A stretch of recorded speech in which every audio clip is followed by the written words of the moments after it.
Maybe you were the child who learned to read earlier than most. Teachers and adults often described you as mature beyond your years. In school, things seemed effortless. You rarely studied, yet good grades still came easily. People constantly reminded you of how much promise you had. Everyone expected great things from you. But now things feel different. Instead of moving forward confidently, you feel stuck. You look around and see unfinished ideas and abandoned projects. Motivation feels distant. Sometimes you even question yourself, wondering if you've become lazy or if you were never as capable as people once believed. The reality is far more complicated. You're not lazy, and your intelligence hasn't disappeared. What you're experiencing is a very common psychological pattern that many formerly gifted children face later in life. By understanding what's happening inside your mind, you can start to see why progress feels so difficult, and more importantly, how to break out of that cycle. Most people assume that having potential is purely positive. Being told you're talented or intelligent sounds like encouragement. But for the human mind, potential can sometimes feel like pressure instead of opportunity. It becomes something to protect rather than something to develop. Instead of motivating action, it creates fear about losing the identity attached to it. As a child, the praise you received likely focused on intelligence. Adults said things like, "You're so smart," or "You're naturally talented." While those comments were meant to be supportive, they quietly shaped the way your brain interpreted success. Your mind learned that success was supposed to happen easily. If you were truly intelligent, things should come naturally. Struggling would suggest that maybe you weren't as gifted as everyone believed. Because of that, difficulty began to feel dangerous. When a task required real effort, it didn't just feel challenging. It felt like a threat to your identity.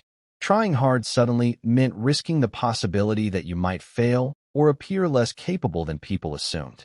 Psychologists describe this pattern as a fixed mindset. In this mindset, intelligence is seen as something static, a trait you either have or don't have. If you succeed easily, it confirms you're smart. But if you struggle, it feels like proof that you're not. To protect that label of being smart, many people unconsciously avoid situations where failure is possible. Instead of attempting something difficult and risking disappointment, they step back entirely. From the outside, that behavior often looks like procrastination or laziness. But internally, it's actually a form of self-protection. Another misunderstanding about procrastination is the belief that people who delay tasks simply don't care. In reality, the opposite is often true. You may care so deeply about doing something well that the possibility of doing it imperfectly becomes unbearable. Being average feels like a personal defeat. If you try and only perform moderately well, it seems like confirmation that your abilities have limits. But if you never start the task at all, there's still a comforting possibility that you could have done it perfectly. In that sense, doing nothing can feel emotionally safer than trying, and discovering the result isn't extraordinary. A blank page preserves the illusion of potential. A completed project reveals reality. That dynamic leads to another psychological challenge known as the taste gap. Because you're intelligent and observant, you likely have a strong sense of quality.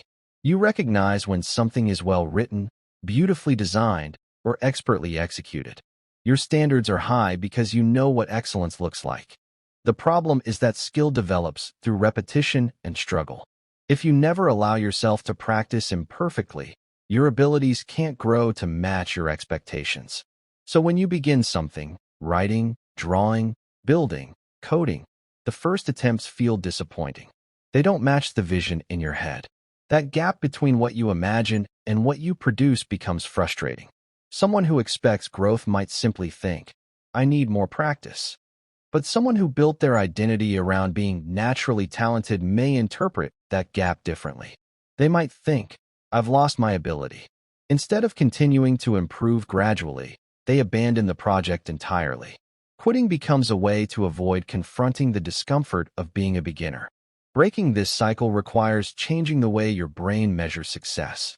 Instead of focusing on perfection, the goal must shift toward completion and repetition.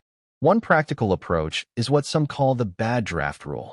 First, allow yourself to create something imperfect. Accept that your initial work might be average, or even messy. Second, limit the time commitment. Set a short timer, maybe 20 minutes, and simply begin. Third, change the goal. Instead of producing something impressive, focus only on finishing something. Write a paragraph, even if it isn't great. Sketch an idea that looks rough. Build a small prototype that barely works. The purpose isn't brilliance. The purpose is momentum. By completing imperfect work repeatedly, you show your brain that mistakes aren't catastrophic. Nothing terrible happens when something isn't flawless.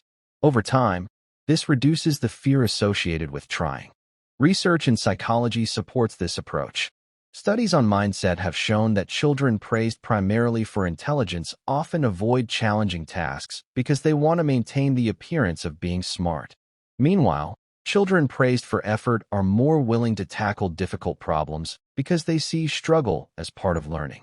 The encouraging part is that mindset isn't permanent. The brain is adaptable. With deliberate practice and different habits, it's possible to shift from protecting your intelligence to actively developing it. That shift requires letting go of the pressure to appear exceptional all the time. It means allowing yourself to be a beginner again. Struggling through a difficult task doesn't mean you've lost your abilities. It simply means you're learning something new. Being labeled gifted in childhood was only a description of a moment in time. It doesn't define your entire life. Intelligence shouldn't be treated like a fragile trophy that must stay spotless. Instead, think of it as a tool. And like any tool, it becomes useful only when you actually put it to work, even if that process involves trial, mistakes, and gradual improvement. Real intelligence isn't about instantly knowing the answer to every problem. It's about staying engaged long enough to eventually discover a solution. So consider this question carefully. If the label of being the smart one disappeared, who would you choose to become? Because the person underneath that label, the one willing to experiment, learn, and persist, is the one capable of building a meaningful life. Some people respond to pressure by doing nothing at all, trapped by perfectionism. Others push themselves relentlessly until exhaustion leads to burnout. Which pattern feels closer to your experience? Recognizing the pattern is the first step toward changing it. And once you stop protecting the image of being talented, you finally give yourself permission to actually grow.